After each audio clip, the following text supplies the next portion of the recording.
இப்போ வந்து நான் பாடும் நிலாவை பாட்டு பாட போகிறேன். இந்த சாங் வந்து இளையராஜா சார் ஃபேண்டாஸ்டிக்காக கம்போஸ் பண்ணியிருக்காரு.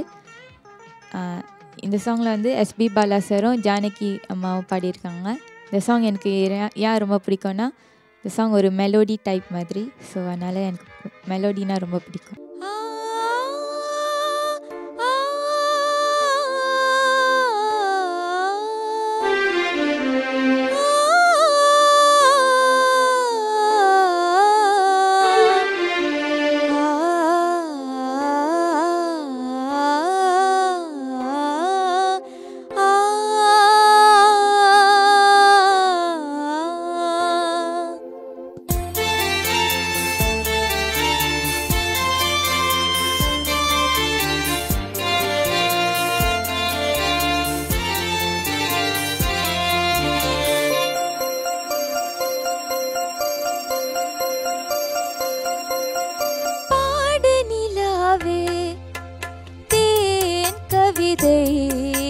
பூமலர பாடு நிலாவே தேன் கவிதை பூமலர உன் பாடலை நான் கேட்கிறேன், கேட்காமலே நான் வாடினேன். பாடும் நிலாவே தேன் கவிதை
கவிதை